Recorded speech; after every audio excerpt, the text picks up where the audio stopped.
Hello everybody, DazMode's here. Welcome to my final video for 2016. I would like to thank you all my subscribers who are watching my stuff and who is nice about my mistakes and sometimes poor English grammar and stuff like this. I try to share information with you and I really appreciate that you understand what I'm trying to do and you like it. This makes things even more exciting. So happy New Year to you. Have a good 2017. Have a good party on New Year's Eve. And as many other people, when year comes to the end, you feel like you need to do some sort of New Year resolutions or make some sort of list of things. So I'm no different and I decided to make my own top 10 list, and that will be related to water cooling, of course.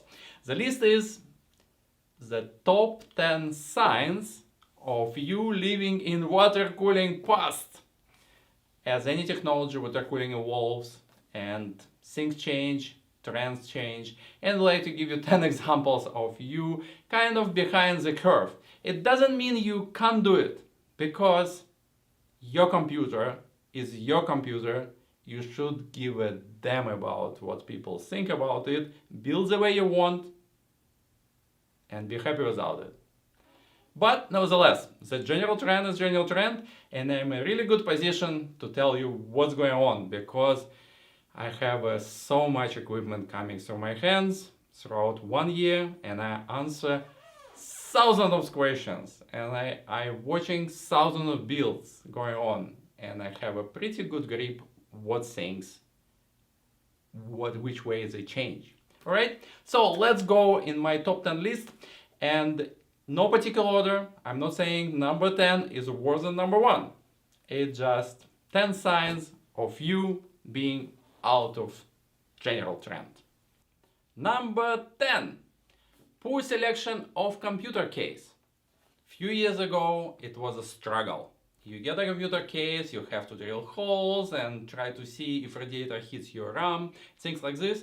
That day's long gone.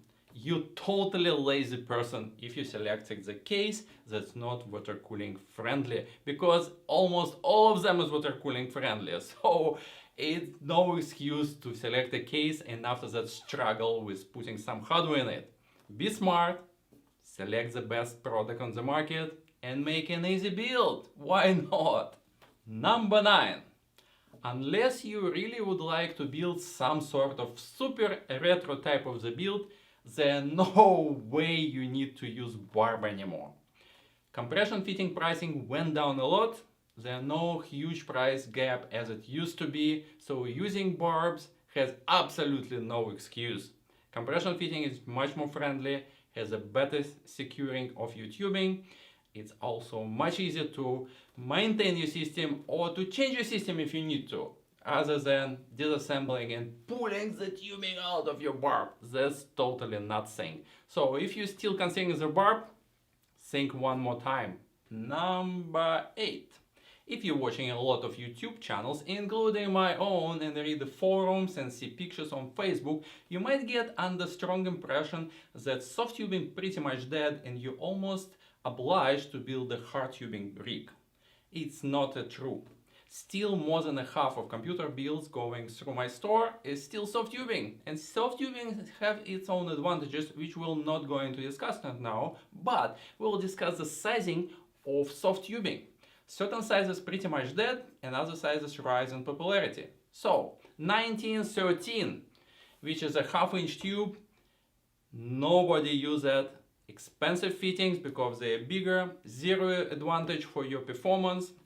That size pretty much dead. I'm not even talking about 7/16 size, which was dead last year. If you would like to be on trend, the number 1 size is 16 millimeters, which is 3/8/5/8. That's the best tube. It has the best size, almost equal to quarter G hole in your fitting. There's no disturbance. It looks good. It's very resilient for kinks because a thick wall, and that's what 90% of people using right now. So if you're working on a build that utilize soft tubing, you might will go with a general trend as well. It has some benefits. Proceeding to number 7, and this will be a huge stone in my own backyard. More and more people stop using fan controls. If you see fan control in somebody builds, it's really rare situation. And the reason for that is that more and more people switch to PWM fans. You easily can control your speed with electronic signal, and it's easily to provide you power to your fan. You don't need to undervolt anything, so voltage controlling thing is not a thing anymore. It's still the way how I personally like my own computers, but this is completely out of trend right now. Almost half. Number 6. If you're still rocking or planning to use supersized radiators such as a Monster, you're definitely building grandpa computer. Nobody uses those oversized radiators anymore. The benefits is really marginal. Systems became very efficient, flow rate is excellent, and you can get away with much smaller rods. So the real need for large radiators long gone. So you might want to save a few bucks on that. And finally, halfway through, number 5. Sorry, below one, but fan grills is pretty much dead business. I partially attribute it to the fact that also the craziness about very fast and powerful fans went away. So the little risk you stick a finger into your fan and cutting it off.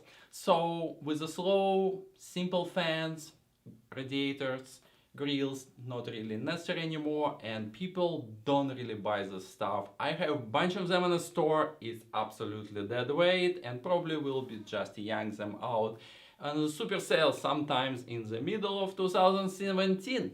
My number 4 can be strictly classified as water cooling, but it's very closely related towards general computer building and make things nice. If you have unsleeved, poorly arranged cables, it's absolutely no excuse, and you will be considered as big loser even if you spend gazillion of bucks on other parts. Number of companies offering pre-sleeved extensions, or number of companies who make a complete sets of pre-sleeved cables specific for your power supply is just growing like mushrooms in the forest after the rain. So there's absolutely no excuse to make a nicely done cables, and even improve it further with the cable combs that make every single cable run so nicely parallel way. So people with OCD will just rejoice and will give you a lot of likes on your Facebook page. My number 3 goes to silver coils and other homemade remedies. Wake up in 2016-17. There's days when old poorly made homemade liquids already gone. Most of companies offering high-tech stuff that is specifically formulated, and there are no risk of any organic growth or any corrosion situations because it's complicated things. Some newer liquids even don't require to change at all, such as Ice Dragon. So using all this homemade crap is absolutely makes no excuse. And we're almost closing up with number 2 that goes to universal GPU blocks. That thing is dead as a donkey in a desert. Only super lazy or particularly stupid person will be able to manage to find GPU which doesn't have a block for it. The offering is so wide, it covers not only a reference block, which is what most people would recommend a few years ago. Now you have all variety of the blocks available for Strix, for MSI, for Gigabyte. Come on, everything is covered. There's absolutely no excuse to be so unsophisticated to buy a card that in the end of the day will be the only card that doesn't have a block for it. And we're closing up with my number 1. You must use RGB lights. If you don't want to use RGB lights, manufacturer will force you to use them.